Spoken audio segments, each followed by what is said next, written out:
अखंड है, अनादि है, खंडित नहीं होता है कहीं से भी। वैसे आत्मा भी अखंड है, अनादि है, तो ना उसमें आना है ना जाना है। और बोला अपने को जब तक तुम देह जानोगे तो सामने वाले को भी देह जानोगे। जब तक अपना जन्म मानोगे तो फिर गुरु का भी जन्म मानोगे, उसने भी जन्म लिया है, जबकि वो तो पहले से है ही है, सदा सर्वदा है हमारे लिए। कभी वो बोलते हैं ना, कभी राम बन के, कभी श्याम बन के, कभी कुछ और रूप धार के तुम सामने आए हो। है तो एक, शक्ति तो एक है, पर रूप अनेक है। पर अंदर में जब तक अपने को शरीर करके जाना है, तब तक सबको शरीर करके जानोगे, और फिर उनका मरण भी मानोगे, दुख भी मानोगे। जरा सी कोई बात आएगी घर परिवार में तो वो भी तुमको व्यथित करके जाएगी, क्योंकि मैं हूं तो मेरा है। पर जब बोला बिंदु ही नहीं है तो सर्किल भी नहीं है। आज एक बिंदु है सेंटर में तो सर्किल भी है, परिधि बन जाती है, बिंदु से परिधि बन जाती है, सर्किल बन जाता है। पर जब बिंदु ही नहीं है तो फिर परिधि भी नहीं है, सर्किल भी नहीं है।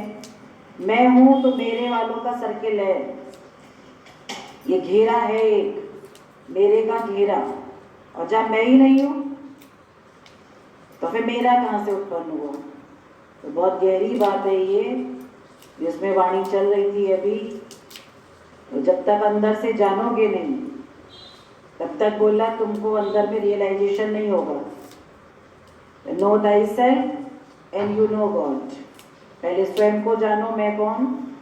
ये 13वां अध्याय, क्षेत्र और क्षेत्रज्ञ। कि क्षेत्र को भी जानो, ये क्षेत्र भी मेरे को मिला है। जैसे किसान के सामने खेत है, पर वो खेत नहीं है। खेत में कभी नफा है, कभी नुकसान है, कभी कुछ है, कुछ ना कुछ खेतों में होता है। तो ये भी खेत है शरीर, इसमें भी कभी ऊंच कभी नीच, उतार चढ़ाव इसमें है, पर मेरे में नहीं है।